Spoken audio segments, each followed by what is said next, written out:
આજે અમે એક એવા વિષય ઉપર વાત કરવાના છીએ જે દરેક એનઆરઆઈ અને વિદેશ પ્રવાસ કરતા ભારતીયો માટે જીવન મરણ સમાન સાબિત થઈ શકે. ભારત સરકાર વર્ષ 2026 માટે કસ્ટમ અને બેગેજ રૂલ્સમાં ધરખમ ફેરફારો કર્યા, જેની સીધી અસર તમારા ખિસ્સા પર પડવાની છે. જો તમે અમેરિકા, લંડન કે પછી દુબઈ કે પછી કોઈ પણ દેશમાં કે પછી દેશથી પાછા આવો છો, લેપટોપ, મોબાઈલ, ટેબ્લેટ કે પછી મોંઘી લક્ઝરી ઘડિયાળો લઈને ભારત આવી રહ્યા છો, તો આ આખી વિગત ધ્યાનથી સાંભળજો. દરેક એનઆરઆઈ માટે ખૂબ મહત્વની છે. અધૂરી માહિતી તમને એરપોર્ટ પર મુશ્કેલીમાં મૂકી શકે છે.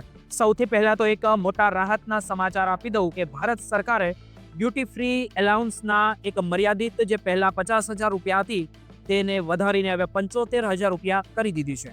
આ નિયમ તમામ ભારતીય પાસપોર્ટ ધારકો અને ભારતીય મૂળના વિદેશી નાગરિકો પર લાગુ પડે છે. એનઆરઆઈ માટે જેઓ વિદેશમાં 3 દિવસ કે તેથી વધુ સમય વિતાવીને ભારત પરત ફરી રહ્યા હોય, એનો સીધો અર્થ એ થયો કે તમે 75,000 રૂપિયા સુધીના પર્સનલ ઇલેક્ટ્રોનિક્સ કોઈ પણ વધારાની કસ્ટમ ડ્યુટી ભર્યા વગર બિંદાસ રીતે ભારતમાં લાવી શકો છો.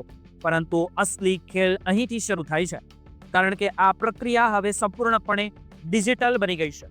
તમારે ભારત ઉતરતા જ પહેલા આઈસી ગેટની ઓફિશિયલ વેબસાઇટ અથવા તો ભારત સરકારની અતિથિ મોબાઈલ એપ પર જઈને ફોર્મ સબમિટ કરવું પડશે. આ ડિક્લેરેશન તમારે તમારા અગાઉના ઓછામાં ઓછા 3 દિવસ પહેલા જ ઓનલાઈન ભરી દેવું પડશે.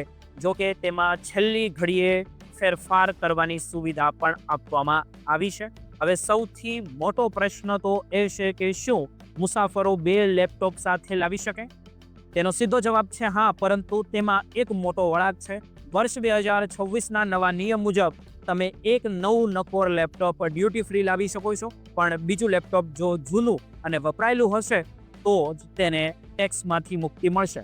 એરપોર્ટ પર કસ્ટમ ઓફિસર તેમની તપાસ કરી શકે છે. શું ખરેખર બીજું લેપટોપ પર્સનલ વપરાશમાં હતું કે વેચવા માટે લાવ્યા છો?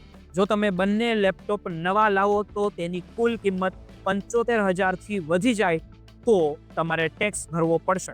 જો કે ટેક્સ ભરનારાઓ માટે એક ખુશખબર એ પણ છે કે 1 એપ્રિલ 2026થી કસ્ટમ ડ્યુટી 20%થી ઘટાડીને માત્ર 10% કરી દેવામાં આવી છે. આ ઉપરાંત જો તમે લાંબા સમયથી વિદેશમાં સ્થાયી થયા છો, જેમ કે 3 મહિનાથી લઈને 2 વર્ષ સુધી, તો તમને ટ્રાન્સફર ઓફ રેસિડેન્ટ અલાઉન્સ હેઠળ વધારાની મોટી છૂટછાટ પણ મળે છે. જે લોકો 2 વર્ષથી વધુ સમયથી વિદેશમાં છે તેઓ તો 7.5 લાખ રૂપિયા સુધીનો સામાન ડ્યુટી ફ્રી લાવી શકે છે. હવે વાત કરીએ કે મોબાઈલ ફોનની, તો પર્સનલ વપરાશ માટે તમે 2 ફોન લાવી શકો છો, પણ જો નવો આઈફોન સીલ પેક બોક્સમાં હશે તો તમારે તેની જાણ કરવી પડશે, અને જો તેની કિંમત મર્યાદા કરતાં વધુ હશે તો ટેક્સ લાગુ પડશે. આ જ નિયમ ટેબ્લેટ અને સ્માર્ટ વોચ માટે પણ લાગુ પડશે. ખાસ યાદ રાખજો કે જો તમે લિમિટ કરતાં વધુ સામાન લાવતા હો તો એરપોર્ટ પર રેડ ચેનલ પસંદ કરીને સ્વેચ્છાએ તેની જાણ કરવી જોઈએ, નહીતર સામાન જપ્તીના સાથે કાયદેસરની કાર્યવાહી પણ તમારી સાથે થઈ શકે છે. સરકારનો મુખ્ય હેતુ એ છે કે પર્સનલ વસ્તુઓ લાવનારાઓને કોઈ તકલીફ ન પડે, પણ જે કોમર્શિયલ હેતુથી લાવવાતી વસ્તુઓ, ચીજ વસ્તુઓ જે પણ હોય તેની ઉપર કડક નજર રહેશે, જેથી હંમેશા તમારા ઓરિજિનલ જે પરચેઝ બિલ હોય તે તમામ ડોક્યુમેન્ટ્સ તમારે સાથે રાખવા, જેથી એરપોર્ટ પર તમારો સમય અને પૈસા બંને બચી જાય.